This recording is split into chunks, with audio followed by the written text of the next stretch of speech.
we're going to get started. I think people are continuing to come in, but just a reminder, please, during the session, keep your mic muted and your video off, just for bandwidth purposes. Feel free to use the chat to communicate with anyone. If you have tech issues, the first thing you should do is exit and then re-enter the session. And then if that does not fix your problem, you can message Shauna in the chat, who is, I believe she is listed as Shauna Tech Support in the chat. So before we, let me see, I can't see people. 1 second.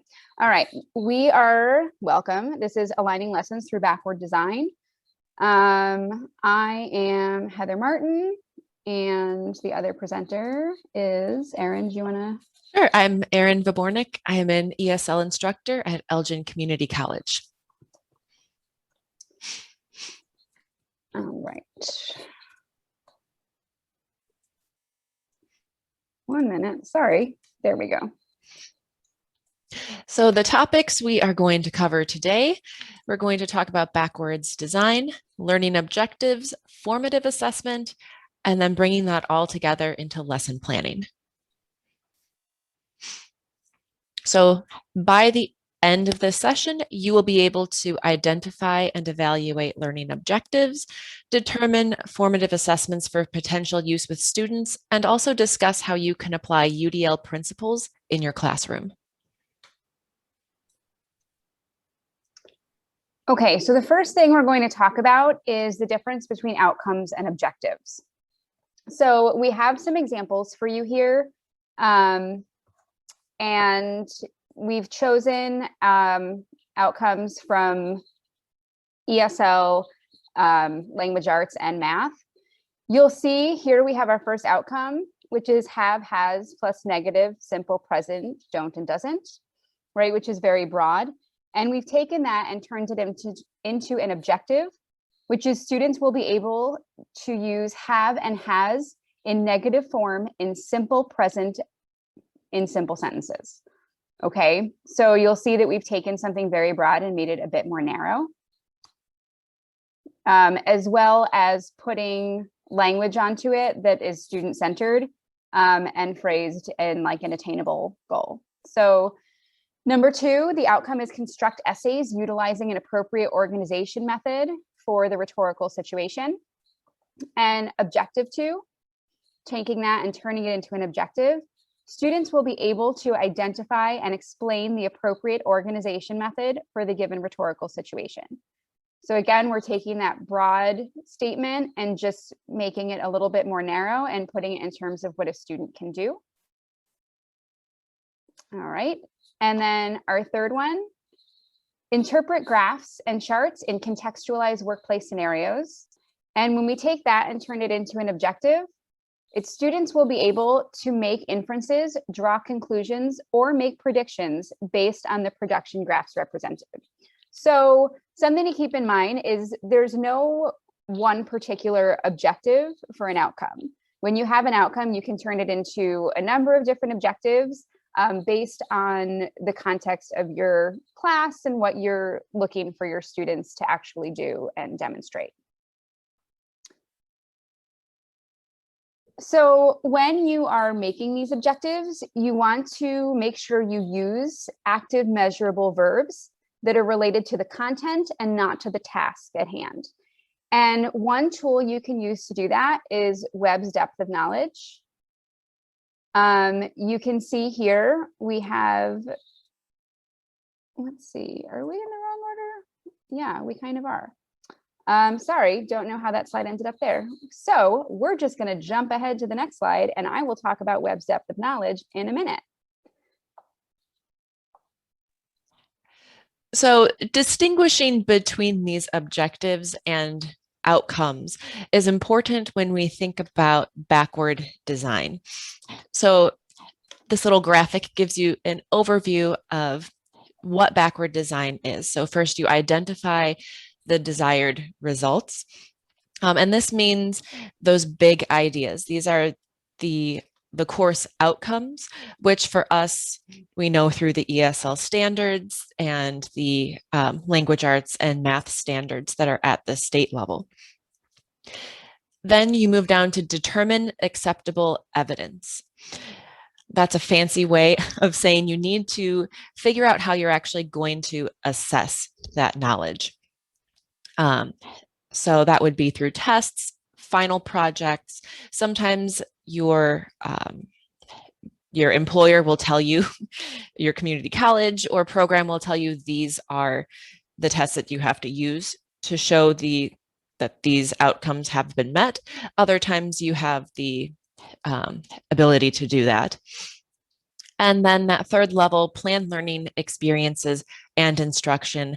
That's the part that we all love, where you get to figure out the learning events that are at the course level. So we're going to focus today on taking the big ideas in your course curriculum and using that to plan on a classroom level. So again, that means taking those big outcomes and coming up with objectives for your course, focusing on formative assessments to guide learning, and then integrating UDL principles at that lesson level. So we're going to hop back over to talking about how to create learning objectives. All right.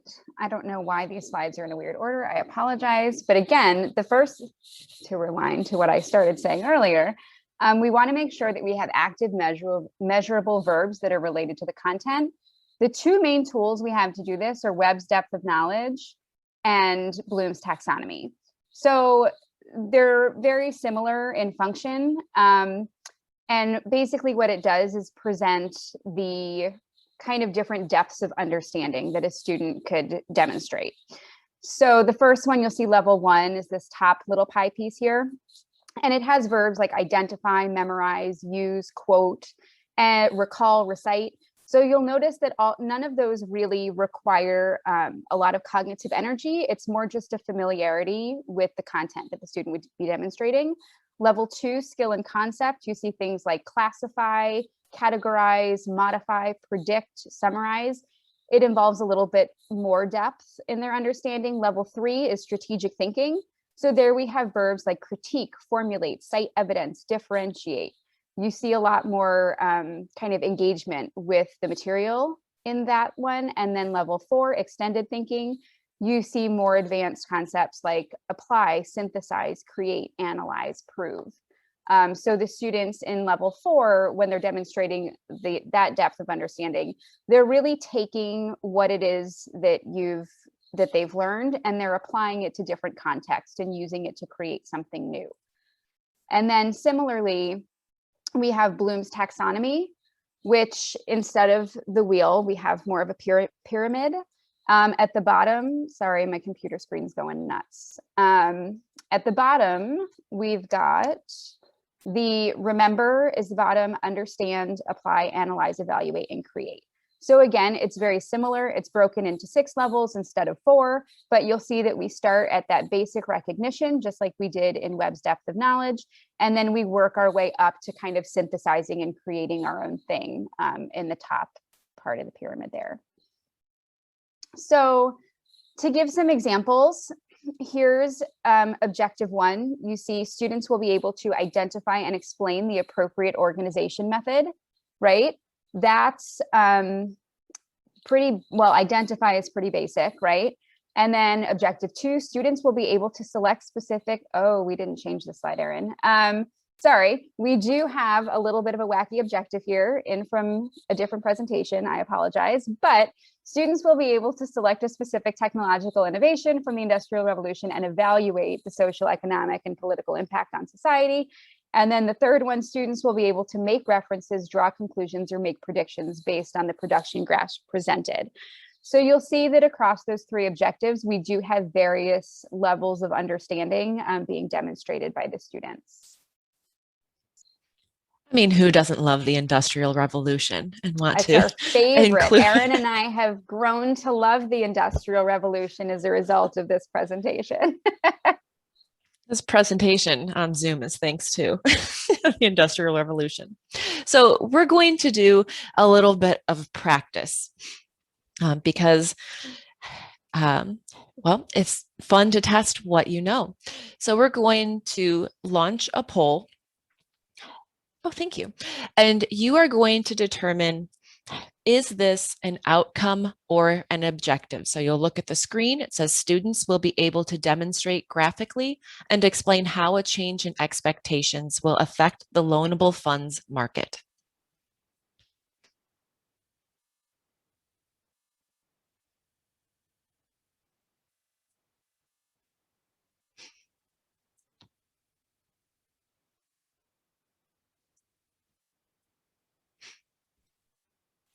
I'll give just a few more seconds. Okay. All right. So objective. So what words, you can type in the chat, what words stood out to you to signal that this is an objective?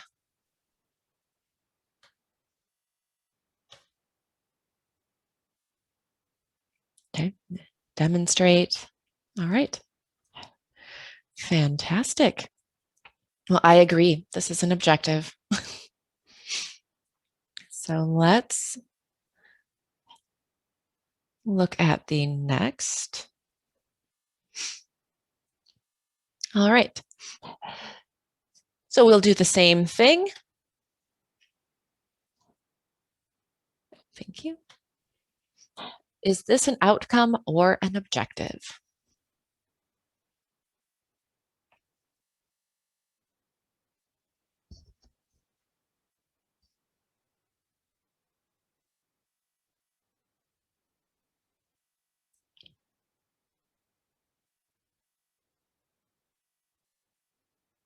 Ooh, this one's a little bit closer than the last one was.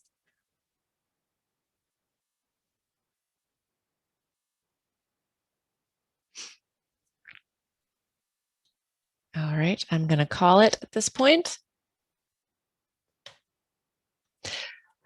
Interesting. So this one was almost split 50-50. Heather, would you like to weigh in? Sure. So this one, I'm okay. Hey, making sure I'm not muted. Sorry, I got a few too many windows I'm operating right now. It looks like I have figured out where my max is. All right, so students will be able to evaluate their classmates' arguments in a Socratic seminar by taking Cornell notes during each discussion. Type in the chat, what do you think, not only what words stood out to you, but also kind of, do you think this is like a big picture thing that the students are going to be doing? Or do you think this is more of a narrow, like class focus? Is it like a gigantic course focus or more of a narrow class focus?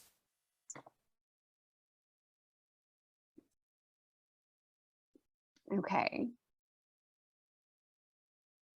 We are also evenly split in the chat. Look at this.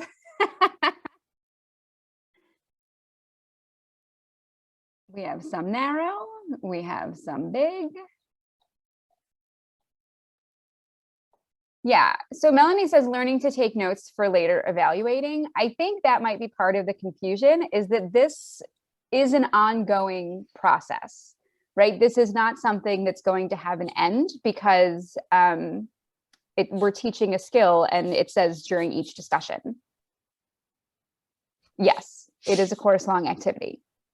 So even though it's a course-long activity, even though like it is a skill that the students are learning, this is an objective because of the measurable nature and the fact that it's basically being evaluated. Erin, do you have like vocabulary to add to that? Because I'm talking in circles. So to objectives, just to clarify, don't have to necessarily be something that you would always cover in a very short period of time.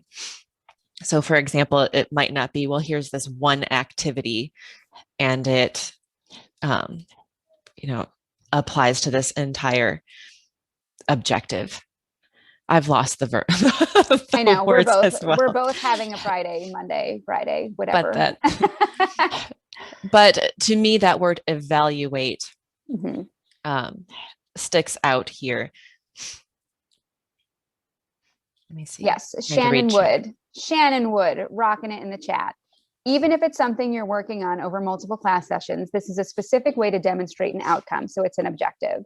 Clearly, Shannon is much better at putting words together than Erin and I are. So Yes. thank you, Shannon, for being eloquent and on top of things. And maybe if this happens again, you're going to jump in as a host and finish the presentation for Erin and me. All right, we have another one. Let me launch the poll. Oh, I didn't realize the results were still sharing on that. Sorry about that. Okay, so students will be able to compare and contrast the outcomes of World War I and World War II by creating timelines of significant events that occurred immediately after each conflict.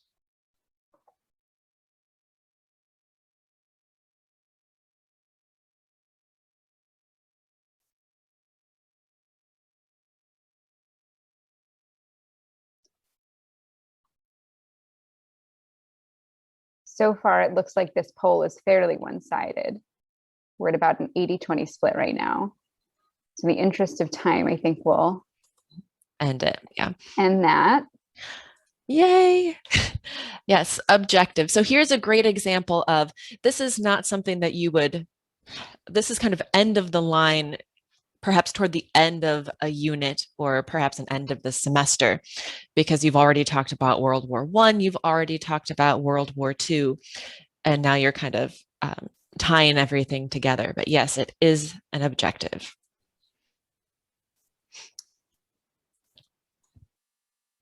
This is the last one.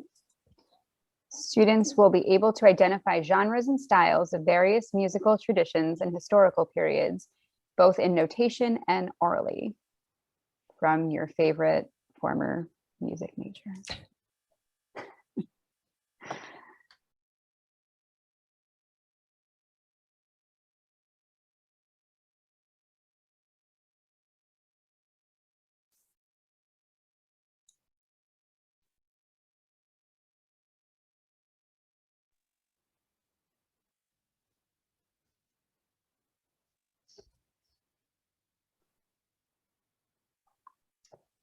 With another couple seconds. We've got about an even split on this one as well.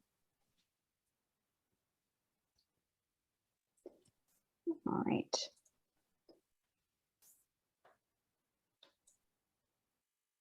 So we've got 44 to 56 outcome to objective. This is an outcome because it's massive. Identifying genres and styles of various musical traditions and historical periods, both in notation and orally, encompasses basically all of history. If I was going to take this and turn it into an objective, and that's kind of another way we can think about this, is if it's too big, how do you make it narrower? So if I was going to, this would be a decent course outcome. Actually, it would probably be like a series of course outcomes because it's so massive. But I might say students will be able to identify, I don't know, some kind of vocal style of medieval music and, you know, both in notation and orally. I would narrow it a little bit more. Can I rephrase how to differentiate between both? Unfortunately, clearly, it does not seem that I possess that ability today, but I will try anyway. So an outcome is a big course goal, okay? To turn that into an objective, you're taking it and you are framing it within a specific context, basically. And you're going to put measurable skills with that context to guide what the students will be demonstrating. Okay, Melanie put using rhythm to identify folk music from Uganda. Perfect. That would be an objective, right? Because it shows us which specific chunk we're supposed to be looking at. Elizabeth, does that kind of put it into perspective a little bit better? You can type in the chat because apparently I can manage the chat right now. Okay, perfect. Then we are going to move on and we're going to look now at depths of understanding. to go back really fast, outcome is what they demonstrate, objective is how they demonstrate. Erin, do you want to take that?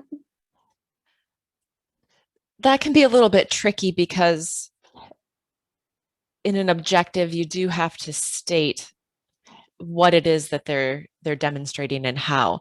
But the key there is that it needs to be measurable. And that's where Webb's depth of knowledge and Bloom's taxonomy are really helpful for being able to use verbs and put together an objective that is measurable. So, for example, something like students will read an article and answer questions is not, how do you measure that? All right, so using the taxonomy and using I don't know why I always want to call it the wheel of knowledge. I call it the wheel too. Okay, the depth of knowledge to help narrow that down. And you'll be seeing a bunch of objectives during the next couple of little practice polls that we're doing. So hopefully that will give you a better understanding, better familiarity with the objectives themselves. So here we are going to compare two objectives. They are both objectives, but we just want to know which one requires a deeper understanding of the content.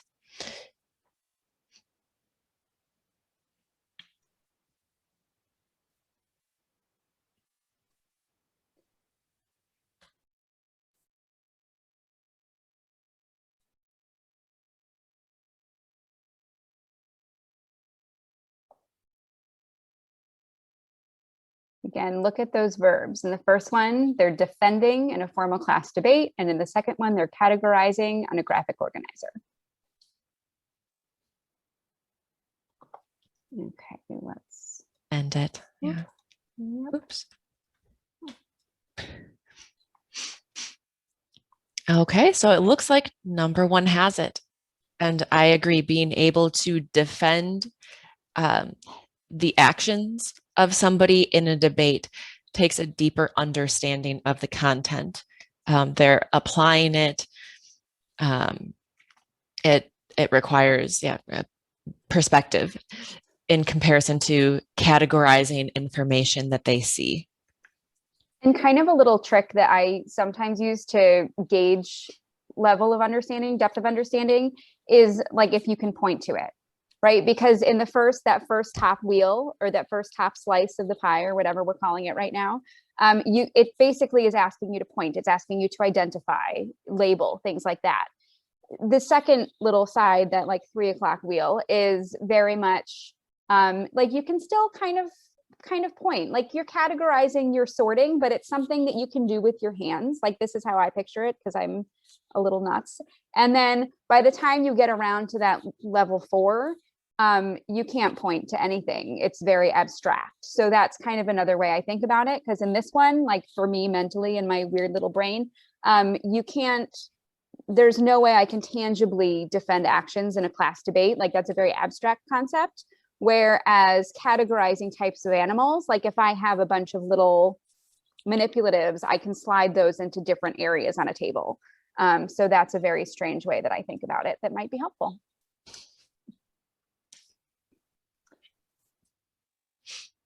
Okay.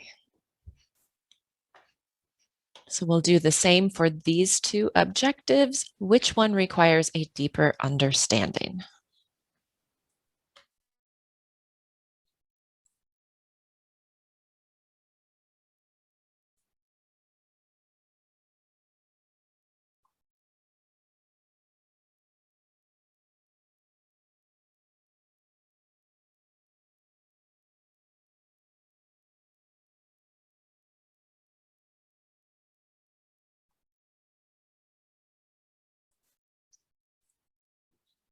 Fantastic. Yes, so in objective number 2, contrast, that's the key verb there that tells us this is a deeper understanding than label. Somebody can accidentally label something correctly, but it's harder to accidentally correctly contrast tone with another romantic author. So it does require deeper understanding. And here's a math one.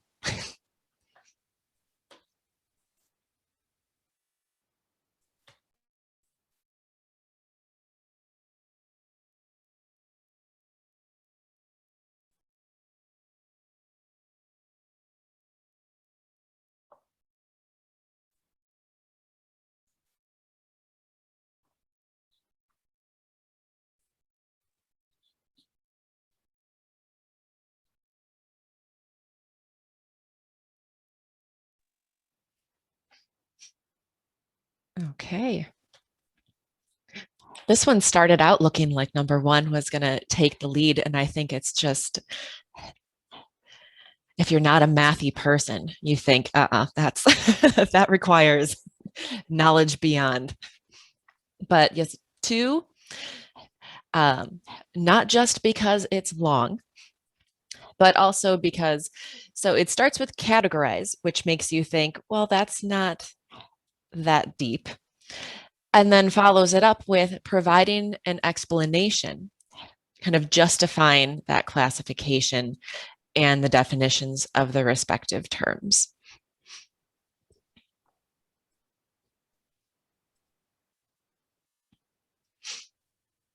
All right.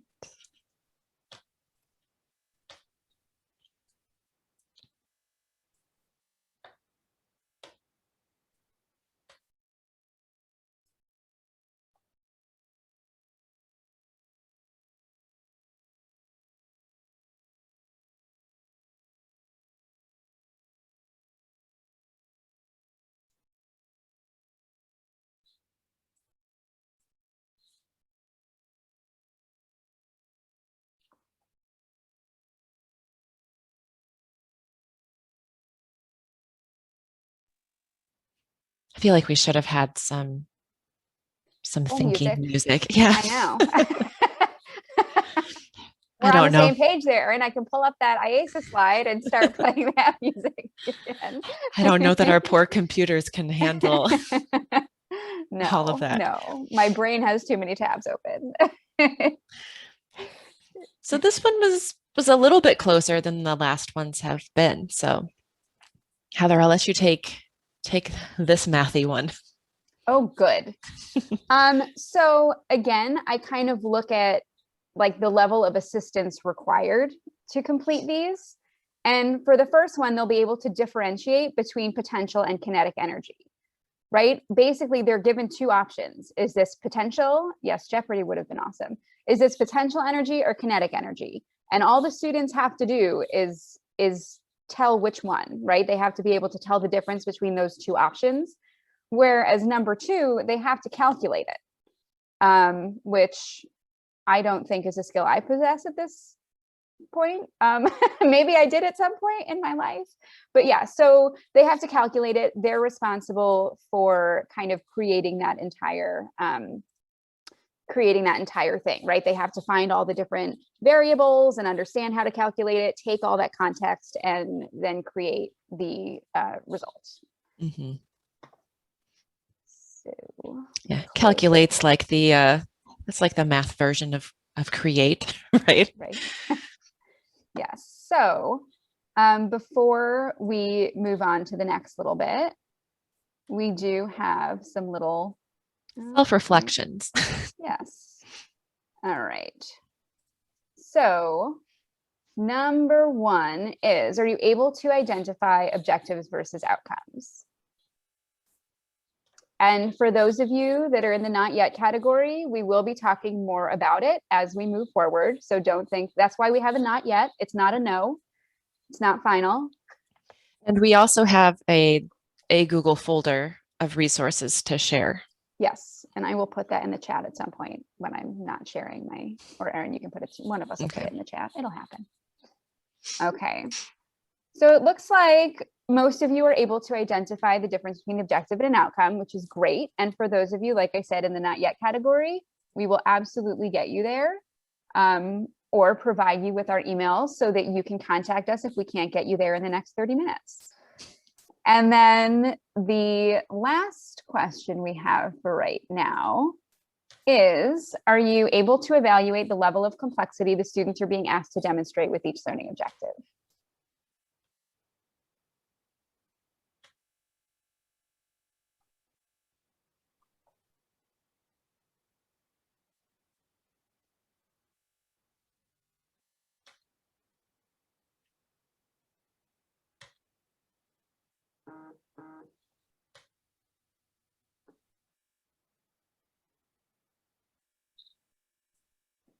Okay, 80-20. So again, this is something we'll cover a little bit later. I'm glad that most of you are able to kind of understand the difference between the levels of complexity. And for those of you who aren't, hopefully your understanding of that will increase as we, I didn't share those results, as we move along in our presentation. So to move along, we're going to talk next about assessments. And it's important to remember that assessments are how we measure whether or not we've met our outcomes and our objectives. It's not a test, it's not a thing, it's a concept. And we have formative and summative assessment. So formative assessment happens during instruction, and it's an ongoing process. Usually it's very low stakes or it's ungraded. Examples of this are observations, interviews, and like little tasks that you and your students do. And the purpose of it is to provide information to adjust teaching and learning during the process. Compared to summative assessment, which happens after instruction. These are graded, these are high stakes tests, they're finals, licensure exams, unit tests, and they help evaluate the effectiveness of the program or curriculum replacement. So think about a unit test, right? Your students have already made it through their chapter, a chapter test. They've made it through their chapter. You've taught them everything they need to know about whatever it is in the chapter, and then they take their test. Regardless of how they do on their chapter 3 test, you are most likely moving on to chapter 4, which means instruction for chapter 3 is done, right? That's a summative assessment. It's final. It is what it is. They get a grade, you're moving on. And it helps you evaluate the effectiveness of the curriculum and of your teaching, right? How did your students do? Is there something you need to go back? Yes, with many summative assessments like a chapter test, we can go back and reteach things. But if it's something like a final exam, a licensure exam, they do not have that flexibility. With a formative assessment, the thing with formative assessment, and I think this is very specific to adult ed and like a few different content areas, sometimes we don't even know that we're doing it. With things like observations and conversations, think about how many times you have your students in groups talking about something and you're circling the room and just kind of listening in and seeing what they have to say. Maybe you're making mental notes, even better if you're making actual physical notes. But this isn't something that you necessarily consider an assessment. This is absolutely formative assessment. You're observing, you're listening to what they're saying, and the purpose of it is to provide information to adjust your teaching moving on. So you give these little formative assessments so that by the time you get to the summative assessment, your students are where they need to be. You can correct that course and you can end up on the right track to make sure that they succeed in the summative assessment. All right, so another way to think about it is a road test. So what if before getting your driver's license, you receive a grade every time you sit behind the wheel and practice driving? What if your final grade for the driving test is an average of all of the grades you received while you were practicing? Because of the initial low grades you received during the process, your final grade is not going to accurately reflect your ability to drive a car at that moment, right? Because when you first start, you're like frighteningly close to mailboxes and like stopping 10 feet before you need to for stop lights and things like that. So in the beginning, how confident or motivated would you learn or would you feel to learn, right? Because you know that there's like a weight to it. And then would any of the grades you receive provide you with guidance on what you need to do to improve your driving skills? Your final driving test or summative assessment would be the accountability measure that establishes whether or not you have the driving skills necessary for a license, not a reflecting of all the driving practice that leads up to it. So I think the important point to remember here, like I'm a big formative assessment fan. I love formative assessment, but this is a good reminder that summative assessment is also important. It's necessary that you have that balance with formative assessment so that your students can feel comfortable and can get the guidance that they need. And then summative assessment so you can reflect on where they are and how the lessons went, how the unit went, or the curriculum. And there is, to go back to that little formative versus summative chart that was previously up there, in the folder that Erin linked in the chat, there is a more detailed side-by-side of formative and summative. And one of the things that I did leave out of this short one is the type of feedback that students get, right? With a formative assessment, you want it to be very descriptive and evaluative. You want to say, hey, this is what you need to do, corrective, guiding, right? Whereas the summative assessment, I mean, yes, it's nice to give them feedback, but at the end of the day, they're kind of past the point of being able to use it in that context. So that is the difference between formative and summative. So I'm going to narrow in a little bit on assessment here and talk about universal design for learning, also known as UDL, and how that relates to creating assessments that are equitable. So these are all rephrased tips from CAST's UDL tips for assessment, which is also linked in that folder. So you need to align your assessments to your learning goals. So this is where having clear learning objectives gives you a lot more flexibility in your assessments, because you're able to choose or allow students to choose from a variety of different ways to show mastery. And an important thing here is you need to ask yourself if your assessment is measuring skills other than your objective. Making sure that sometimes when we get excited, we get really creative and we come up with a cool assessment, there can occasionally be times when it's also measuring something that is not part of the objective itself. You need to offer authentic opportunities for assessment. So in the folder that CAST worksheet had a really good question in it that I love for this one. And it said, how am I providing opportunities for learners to apply new knowledge to novel situations and relatable experiences? So in adult ed, this is kind of the basis of everything that we do, right? We want their learning to be applicable to their experiences.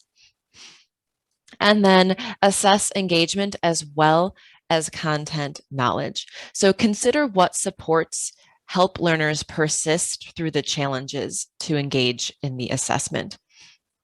So thinking ahead to what supports do I have in place for a student who is going to get part of the way through this assessment and feel frustrated.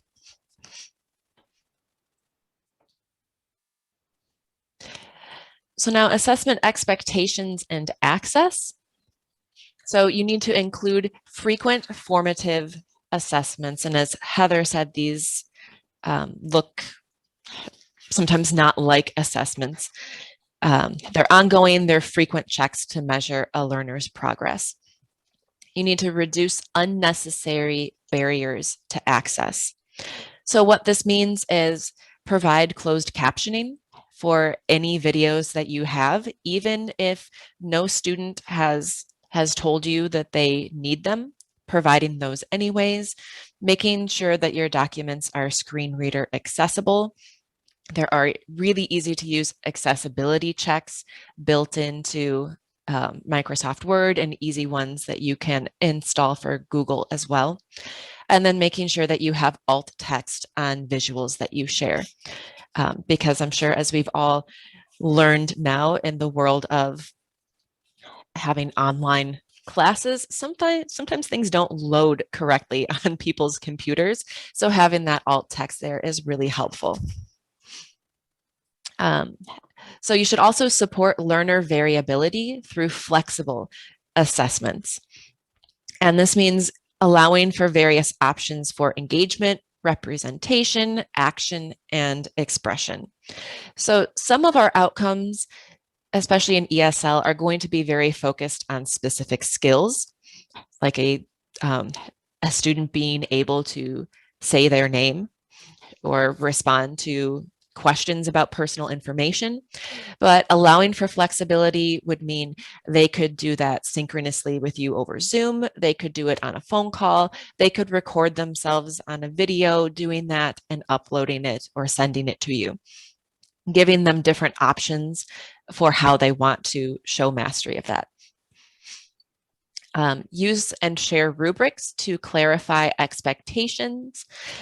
So providing a baseline of what you expect students to do. And again, this is a great way to make sure that your assessment is focused on your objective and that you're not deviating and assessing things that were not part of your objectives to begin with.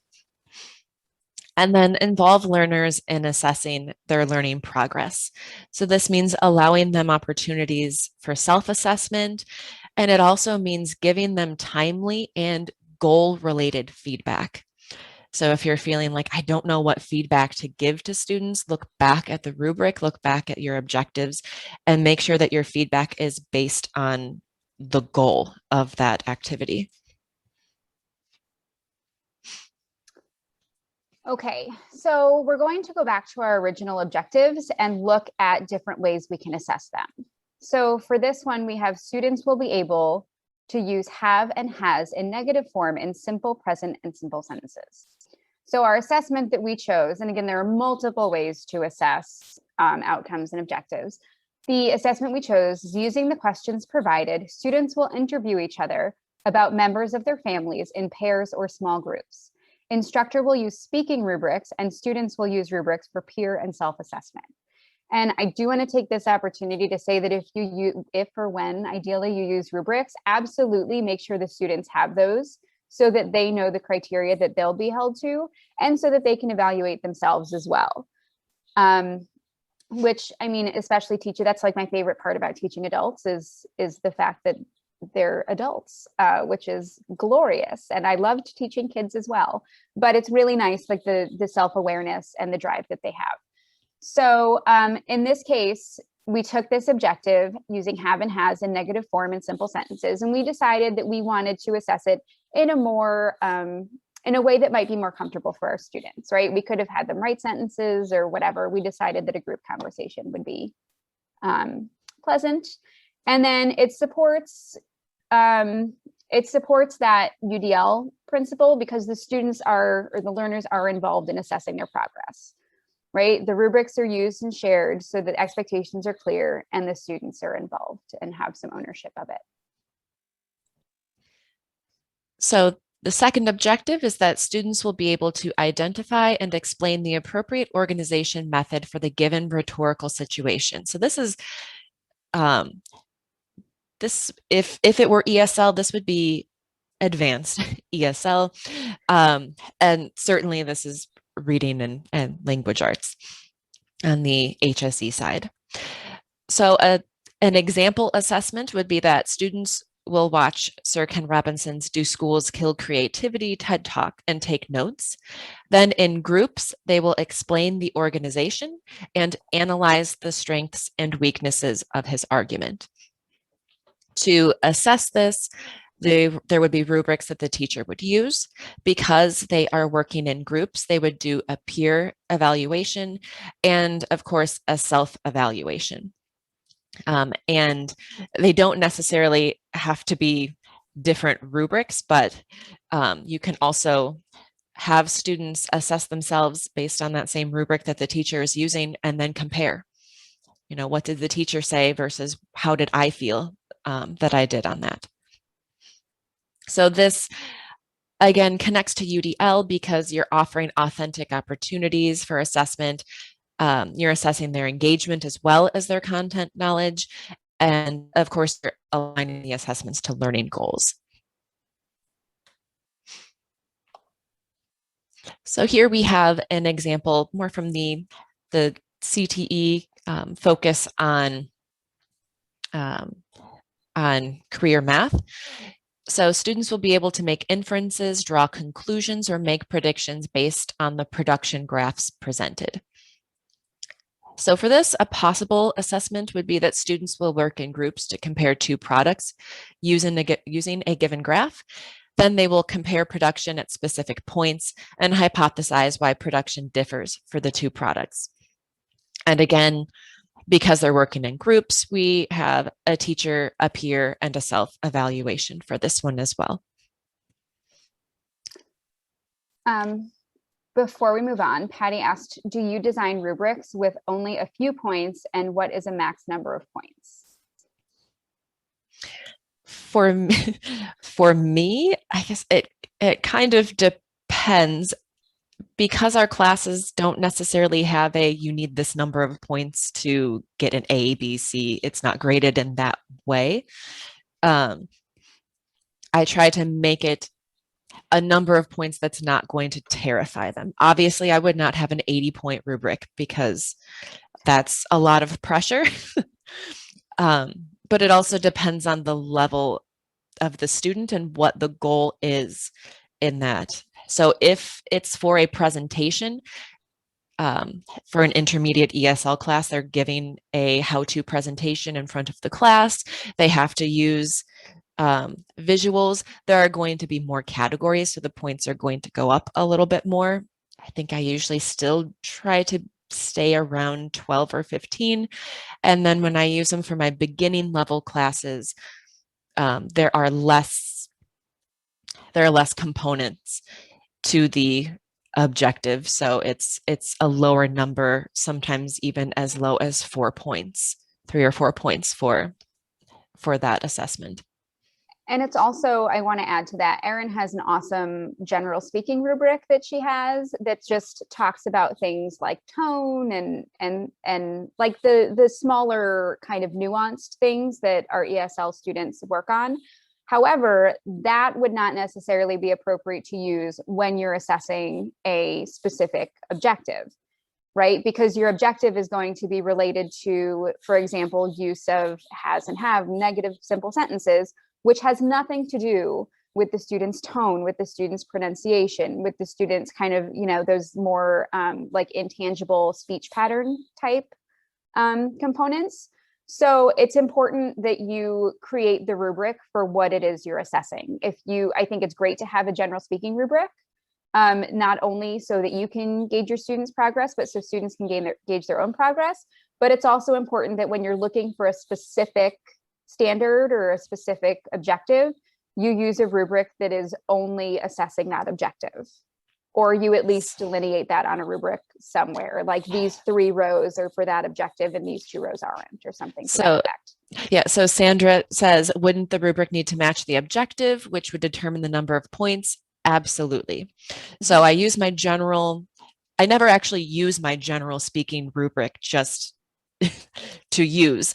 It just kind of has, for me, all of the possibilities for an intermediate or advanced class as a reminder, because every time, just like every lesson you create is going to be unique, every rubric is going to be unique, because hopefully you're not teaching the same objective over and over and over again. And you can make a rubric, you can make a rubric look however you want it to look. Maybe you have 4, possible points in one category, but only 2 possible points in another. So you can just block out those squares. There's nothing wrong with that. There's nothing that says it has to be perfectly rectangular and everything has to have the same number of points. But you do have to think about what it is you're looking for. So, and another thing that I want to guide just against is just using like quantifications in it. So like 4 mistakes equals this many points, like 2 mistakes equals this many points, because I think you need some students write more or speak more than other students. So you should be looking more for percentages than actual numbers of errors.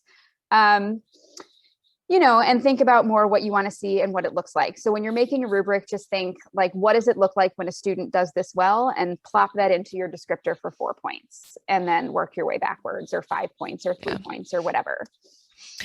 And again, it's good to look, and if your rubric is completely focused on speaking, but your objective said nothing about it needing to be oral, that's a clue. You need to rework that rubric so that it gives students options, so that it's equitable and students have the option of how they show mastery of that. Okay, we're going to pop you into some breakout rooms. We are going to put you into groups, and in those groups, I want you to develop some sort of formative assessment to meet any of the 3 objectives that we've included. So I'll copy and paste these into the chat once you're in your groups, just so that you can see them again. So we'll give you about 5 minutes. We don't have too much time left. So We never do. No, we don't. All right, so we'll put you in groups. I'll put the 3 objectives in. Just pick an objective and come up with a formative assessment. Remember, be creative. It doesn't have to be a writing sample all the time. Right. And you're doing it in 5 minutes, so it definitely 5 does not need to minutes. be perfect. Yes, super creative, very quick. Yeah.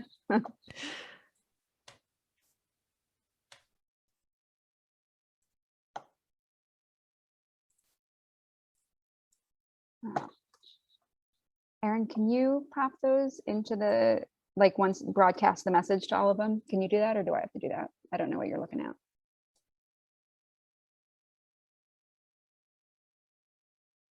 I'm muted. I That's can. correct. I have Okay. I Okay, have it open. Let me. perfect. Thank you.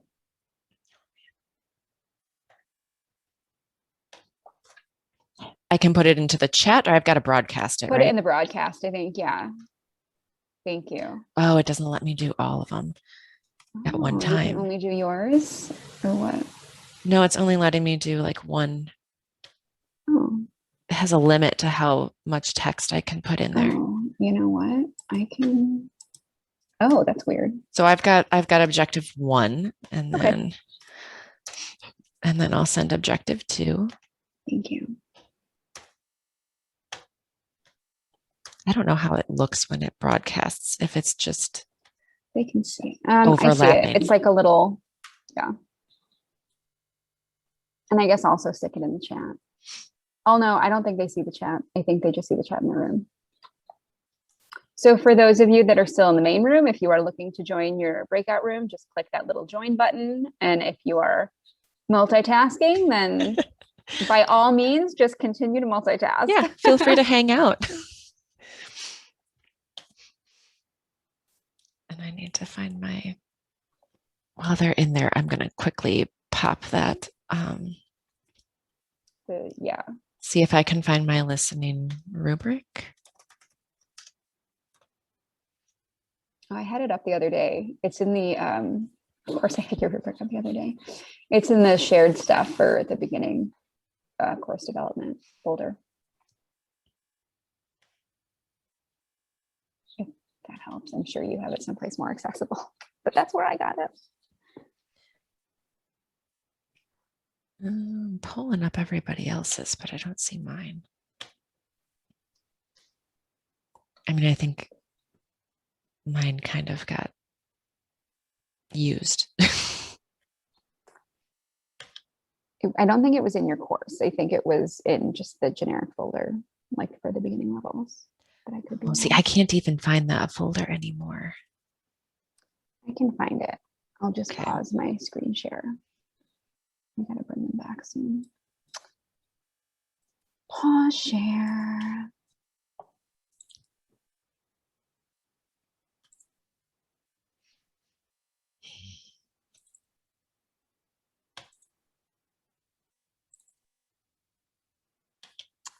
Nope, not there. Where the heck did I have it? Oh, wait a minute.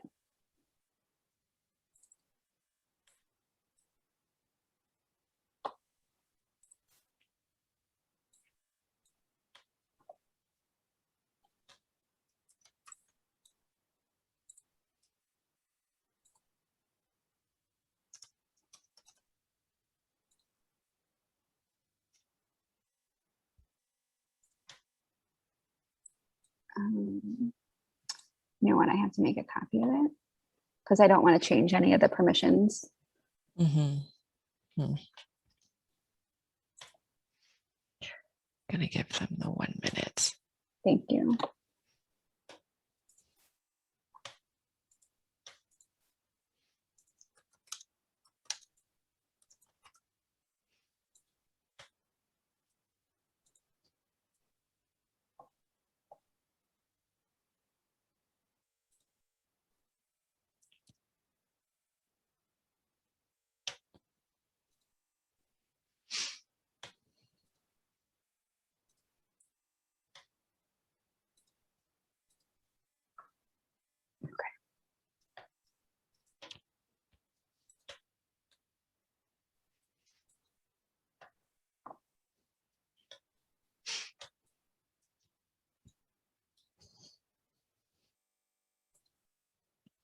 Welcome back, everyone. I love when the faces start populating again.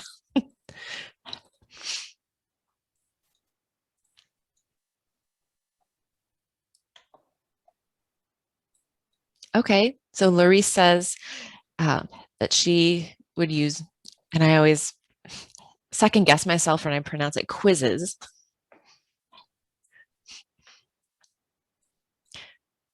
Fantastic. Yes, so if somebody from your group would like to type in to the chat what you had, that way we can share and people can look through. So what's fun about coming up with formative assessments, and a really important part, I think, of teaching, which is collaboration, is seeing that one objective can be assessed in many different ways.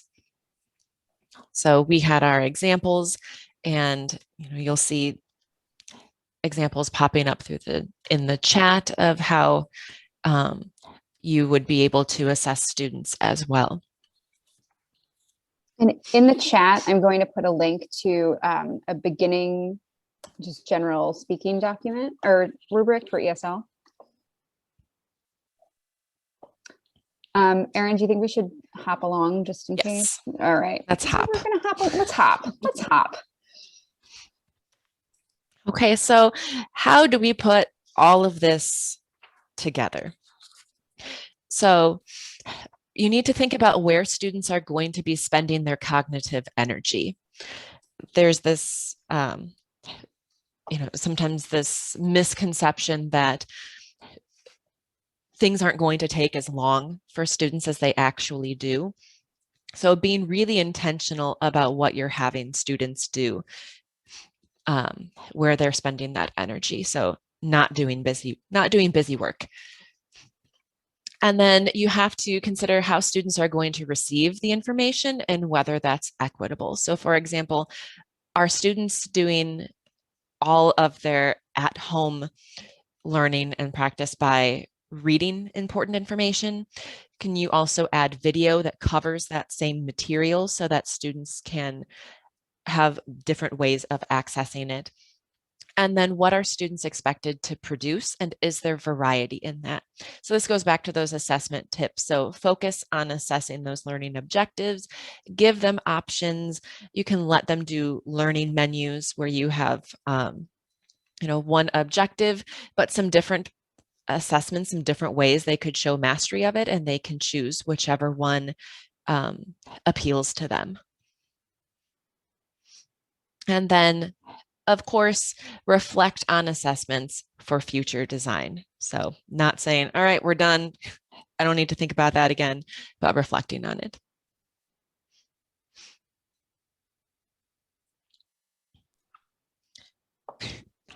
All right. Well, we're not going to put you into breakout rooms again. For 3 seconds. What we are going to do is hop along again with the hopping. Don't know what that's about.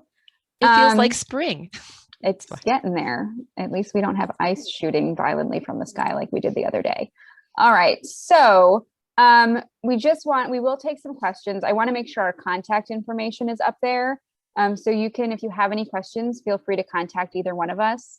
And this will be with the recording on the IASA conference site. If you do need to go back and review anything or just find our email addresses again. We will stick around and take some questions, or I will. I don't know, Erin, if you have a child that's waking up and you won't be sticking around, that's fine. I just stick committed, around for a Erin. bit. So yes, and just a reminder that we have virtual Legislative Awareness Day, April 15th, the division meetings virtually April 30th, and watch your email for both of those, and you can follow us on social media. So thank you very much, and we will stick around for like 2 minutes and answer any questions that you may have.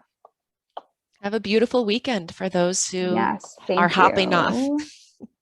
Hopping. Yes. Hopping.